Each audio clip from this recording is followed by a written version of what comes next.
দমদম ধর্ষণকাণ্ডে ফুটবলারদের বিরুদ্ধে অভিযোগ কি? সময় তখন দুপুর 12টা। 29 নম্বর বিল্ডিংয়ে মেয়েটির প্রবেশ। তাকে ভুলিয়ে লিফটে ঢোকায় রবি সিং। লিফটে করে মেয়েটিকে উপরে নিয়ে যায় রবি সিং। Flat number C3। এই ঘরে জোর করে মেয়েটিকে নিয়ে প্রবেশ রবি সিং এর। তারপর কয়েক ঘন্টা দরজা বন্ধ। এই ঘরেই নির্যাতিত হলো 14 বছরের মেয়েটি।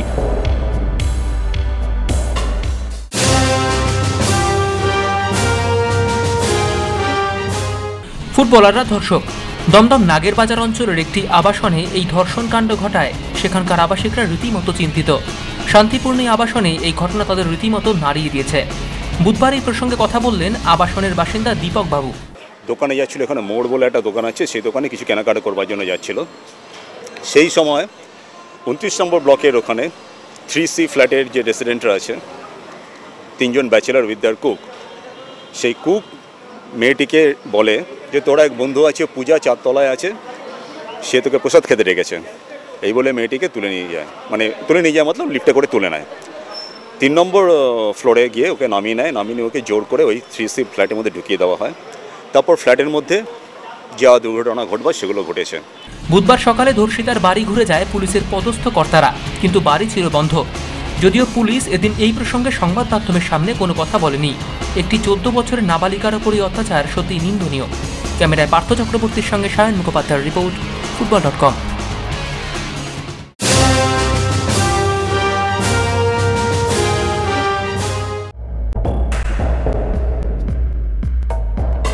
এই মুহূর্তে নাবালিকা ধর্ষণের ঘটনায় যোগ হয়ে গেছেন ইস্টবেঙ্গল ইউনাইটেডের ফুটবলারদের নাম।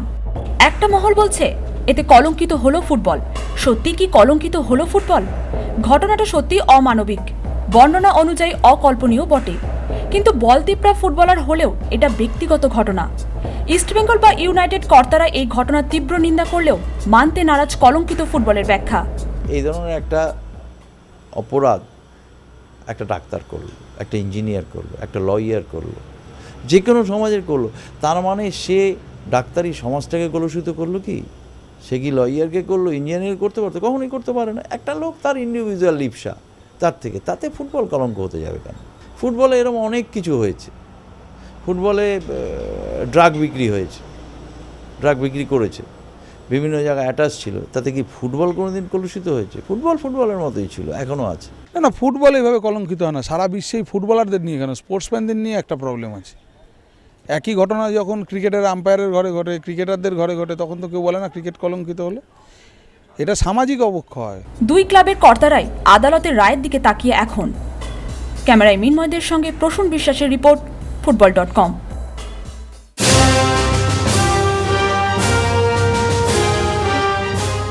দমদম গণধর্ষণ কাণ্ড। অভিযুক্ত কারা? Jagpreet Singh, footballer East Bengal. Jaspal Parmar, footballer East Bengal. Baldeep Singh, footballer United Sports. Robi Singh, পরিচারক। দমদম গণধর্ষণ কাণ্ড।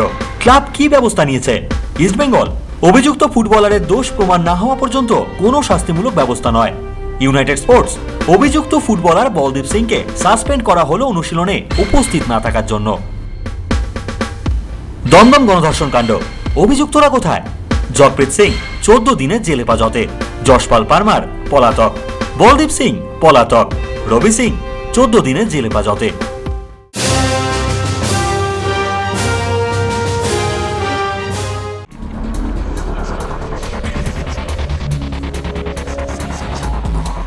দমদম ধর্ষণকাণ্ডে অভিযুক্ত ফুটবলার ও তার সঙ্গীকে 14 দিনের জেল হেফাজত দিল বারাকপুর কোর্ট। ইস্টবেঙ্গলের ফুটবলার জগপ্রীত সিং ও তার পরিচারক রবি সিংকে IPC 376 ধারায় অভিযুক্ত করা হয়েছে। অভিযুক্ত ফুটবলার জগপ্রীত সিং ও তার সাথীকে ফাঁসানো হয়েছে বলে মন্তব্য করেছেন তাদের আইনজীবী রবীন ভট্টাচার্য। ये जो प्लेयर है ये केस में नहीं था। ये अगर दूसरा क्लब में उसको मांगा था, दूसरा क्लब में वो खेलने इनकार किया है, इसीलिए उसको फंसाया गया है। और उस दिन हमारा ईस्ट बंगाल क्लब का काबू में वो प्रेजेंट था। ये भी आपको हम फैक्ट्स दिखाए हैं कि उस दिन 5 बजे तक हमारा क्लब काबू में होता।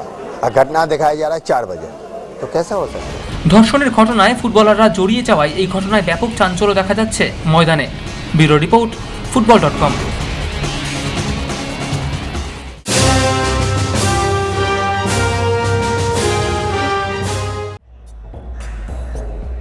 নাবালিকাকে ধর্ষণের অভিযোগে অভিযুক্ত বলদীপ সিংকে আপাতত সাসপেন্ড করল ইউনাইটেড স্পোর্টস কর্তারা।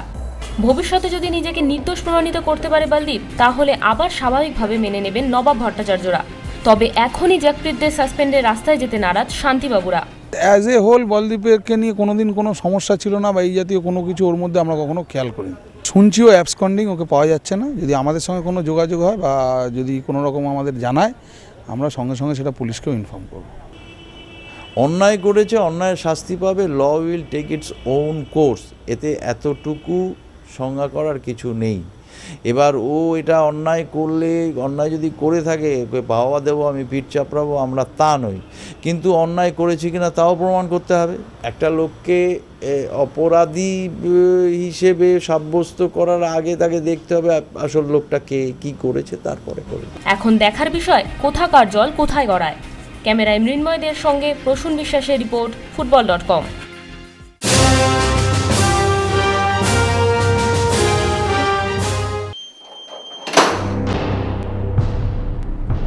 মাত্র 14 বছরের এক নাবালিকাকে ধর্ষণ, বর্বরচিত কাজ, নৃশংস বটে। কিন্তু ডাক্তার শান্তিরঞ্জন দাশগুপ্ত আরো অন্য দিক দেখাচ্ছেন। অন্য আরেকটি প্রশ্ন উত্থাপন করলেন ডাক্তার দাশগুপ্ত। একটা মেয়েকে 2টোর থেকে খুঁজে পাওয়া যাচ্ছে না, 6টার সময় বাড়ি ফিরলে বলো আমি গ্যাংরেপড হয়েছি, আর সে বাড়িতে শুয়ে আছে বা বসে আছে। আমি আজ ডাক্তার বলতে পারি একটা মেয়ে যদি ওই বয়সে গ্যাংরেপড হয়, সে ওখান থেকে হসপিটালে যাবে সোজা। It's not that. সেই জন্য কোনটা কি হয়েছে হয় না আমি এর মধ্যে যাচ্ছি না।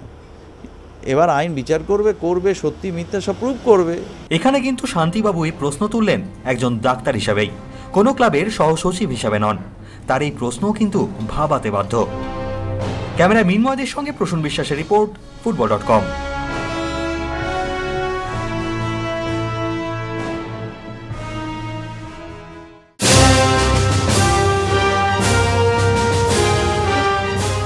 আন্তর্জাতিক ফুটবলে ধর্ষণের অভিযুক্ত তিতুস ব্রাম্বেল, ক্লাবের নাম Newcastle United. Carlton Cole, club Chelsea. Jody Morris, Leeds United. Clayton McDonald, Port Vale. Ched Evans, ক্লাবের নাম Sheffield United. Bureau report, football.com।